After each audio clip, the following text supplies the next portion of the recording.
There's no establishing like how many students are at this school. Like, for all I know, these are the only students who go to this school.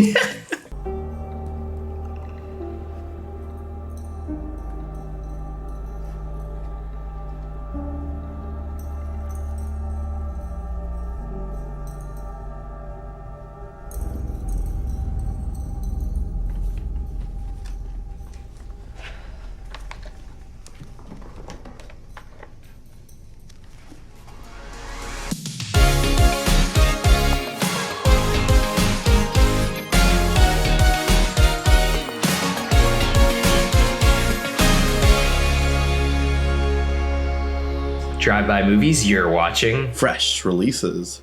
My name is Blaze. And my name is James. And this week we're talking the brand new film, Seance. Edelvine ghost, rise up to us. Edelvine ghost, rise up to us.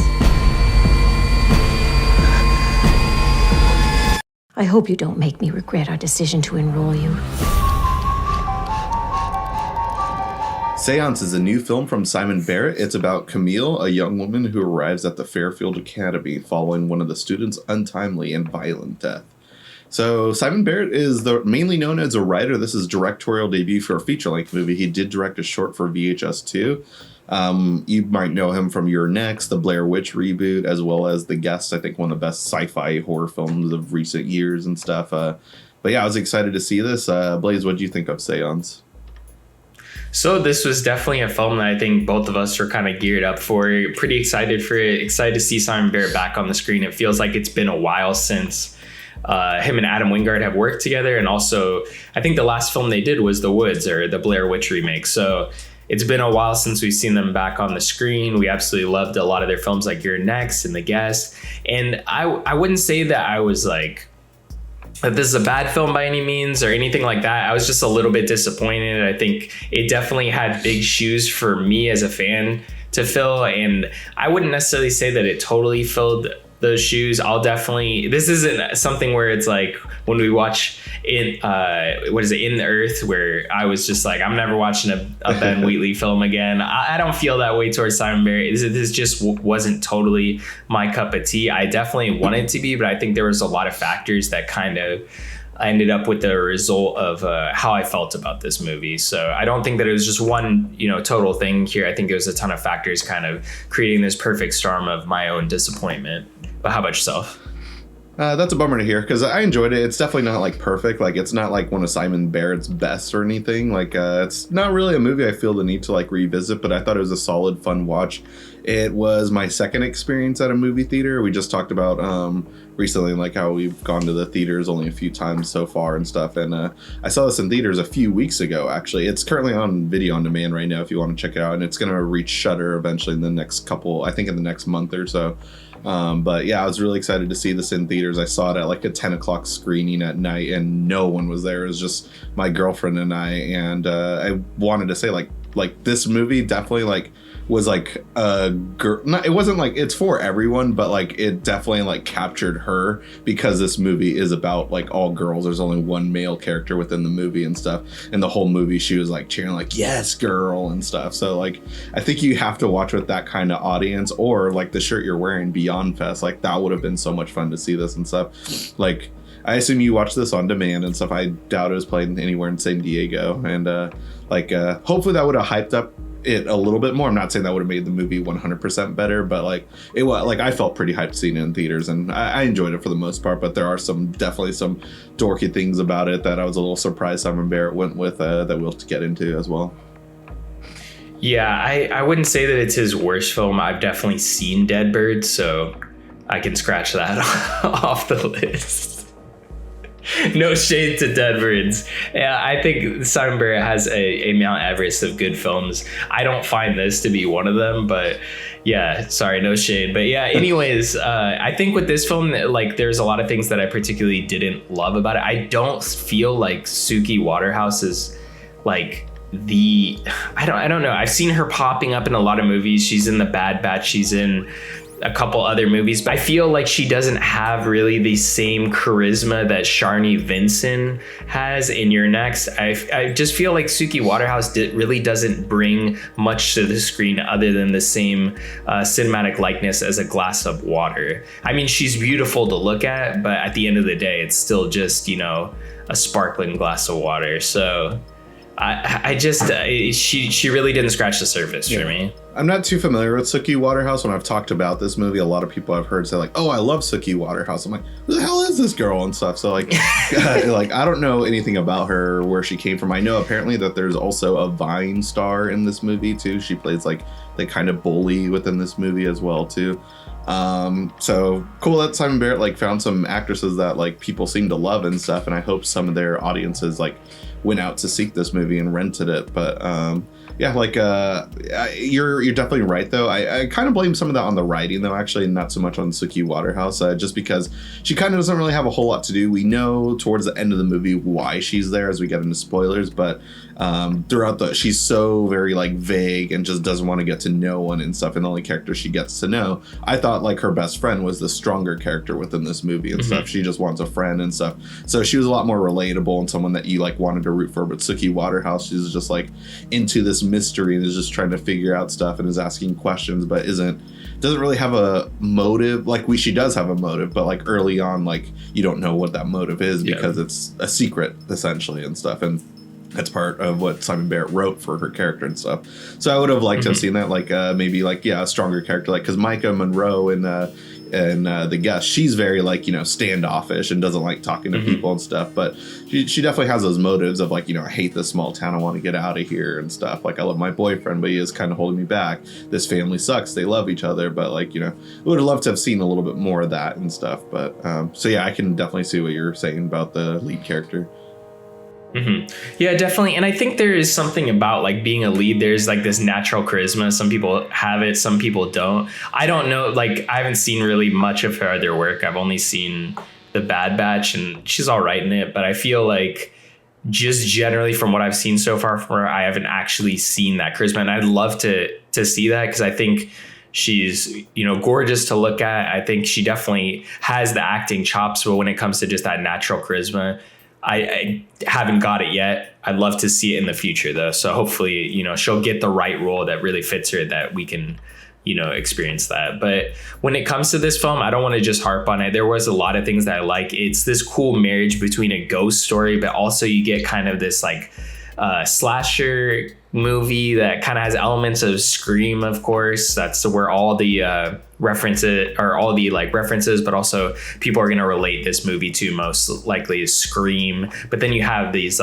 seance moments and obviously these kind of throwbacks to a lot of the haunted house movies and ghost movies. So I did like that this was trying to, you know, make a marriage between those two different styles of horror movies. And I thought that was actually really cool. Yeah, definitely agree. I didn't expect this movie to really be a slasher and stuff. And so when it finally got to that point, like the whole movie, I was waiting for demon stuff to show up and stuff. And the only real demon or ghost sequences we get are all within dreams for the most part. And so as we got like halfway into the movie, that's when I finally realized like, oh, I guess this is just a slasher movie and stuff. But, you know, I assumed Simon Barrett was going to make the climax a little over the top and fun. And that's where he delivers the goods and stuff. And that's where it felt like more like his little stamp on this style movie and stuff. Because early on, like, you know, like a directorial style, like, you know, Adam Wingard loves going with like neon colors. We've seen that in The Guest, and even it goes way too crazy in Godzilla versus Kong and stuff. But with this movie though and stuff, like it kind of had that same like look as Your Next, where it was like, you know, it's a lower budget, but it's very dark in this movie though. Like I don't know how it was for you watching it at home and stuff, but seeing it in a theater is pretty dark and stuff. And like I didn't struggle seeing anything, but from what I've seen online, a lot of people have struggled with watching it. Even Simon Barrett tweeted about it, saying like you might just be watching on a crappy TV or something, or like your settings might be off. But that's just like something that like, yeah, like I get that you probably do have to watch it in a specific style setting, but it shouldn't be hard for people to see anything though, at least. Yeah. Sure. True. In this day and age, everything should be up to specs. But then the other issue is, though, everyone has a different TV. Everyone has different settings on their TV. Who knows what their settings are? Is it default? Is it stock? Is it the one that you bought on the shelf where the contrast is all the way up? You know, there's so many different variables there that... Is it a McDonald's menu TV that you turn into a normal TV? It's really out of the filmmaker's hands at that point. Yeah. Like, and also we don't know, like, if I was making this movie and I was editing it on my monitor and coloring it, my monitors aren't in the right color, you know, specs, so they're gonna be all jacked up. Then it gets to your monitor. I know they had a professional crew working on this movie, so I'm just joking here. But like, if I was to edit this, dude, it wouldn't show up on your monitor the right colors. So right. I mean, you guys are watching this YouTube video, so you know that it's not right. So it's hilarious. Yeah, that's a great point of view and stuff. And like, I mean, I guess I would have also liked to have like left the school a couple times and stuff to get some more like intimate moments between the characters and stuff. Because even though they all like kind of hate each other, they're all still kind of like weird friends and stuff, and they all still hang out with each other trying to figure out what is up with this ghost situation, why are all these girls missing and stuff. So like, I guess just I would have liked maybe like an extra 10 minutes of extra dialogue or extra getting to know each other moments and stuff, because some of the better moments I thought was when Suki Waterhouse has that nightmare and says like, yeah, my room is definitely haunted, and they get to know each other and just listen to music and stuff. I love that. Once again, he always has a character that doesn't listen to normal modern music. It's always like interesting new wave music or something, or goth new wave and stuff. But yeah, like it was a solid watch. It's not gonna be like my best of the year and stuff, but like if we were reviewing like Shudder movies and stuff, like I would have been stoked to have come across this one, like after some of the disappointing ones that we saw last year and stuff, like Scare Package, and there were a few others, but I remember Scare Package was one that I was super disappointed with. Yeah, definitely. And I think I feel like there's a kind of an elephant in the room when talking about this movie, because there definitely is spoilers, but I do want to talk a little bit about that. So if you guys haven't checked out the movie, of course, go ahead, go watch the movie. It's available on Amazon. There's a description in the description box below. There's an affiliate link that you can support the show. Also check out the movie. It's available on Amazon, but if you wait a couple months or a month, depending on when you watch this video, it is going to be available on Shudder, so you can also check it out there if you want to just wait. It's up to you. But, you know, in a couple months, come back to the video, press play on this moment, and you can hear kind of our spoiler discussion.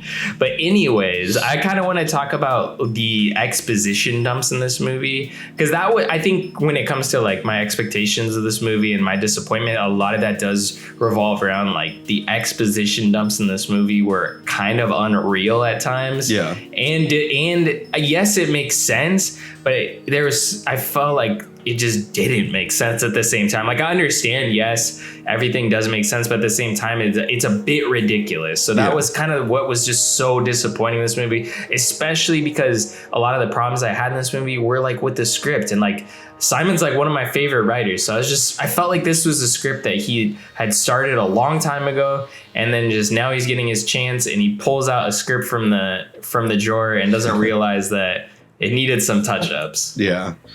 So like one of the things with the setting also is there's no establishing like how many students are at this school. Like, for all I know, these are the only students who go to this school and stuff. So this girl, like for me, it felt like she just murdered like 89% of the entire school students, and like she's gonna be like, I'm the only survivor, and like everyone loves a survivor story.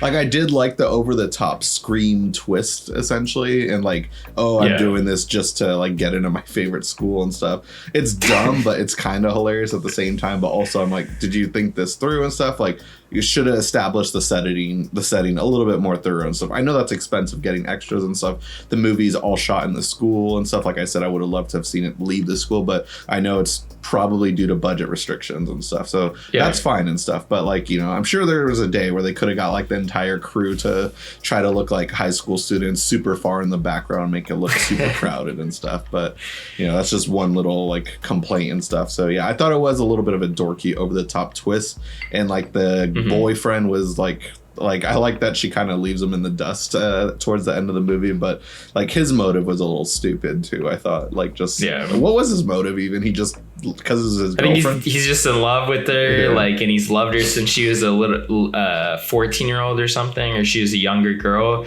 and everyone's like disgusted that they've been dating that long. He's like an older guy, but he literally looks like the same age, if not younger than her. So the actual like visual representation of his character isn't disgusting. Like if it was an older character, yeah, that would be gross. But it's just funny because like they should have just gone with somebody who was like, you know, in their mid 30s or something, playing somebody who was 29, you know.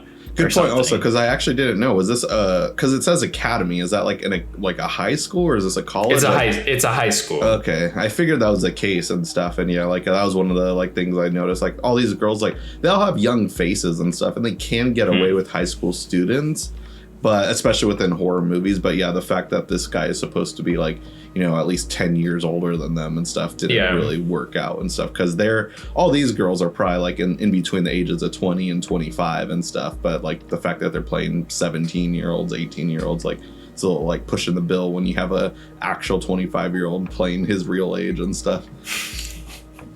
Definitely. So I mean, overall, like this movie, it's fine. I think if I didn't like know Simon Barrett wrote this or anything and just saw this on Shudder and checked it out, I wouldn't have been really disappointed. Honestly, like this movie's fine, it's entertaining. Like I liked that it was kind of like this Scream meets, you know, this kind of seance ghost type movie. Like I thought it had a lot of fun elements to it, but overall, like just my investment of like getting excited to watch this because it's Simon Barrett's directorial debut, like that's such a huge milestone for somebody who you really respect as a writer.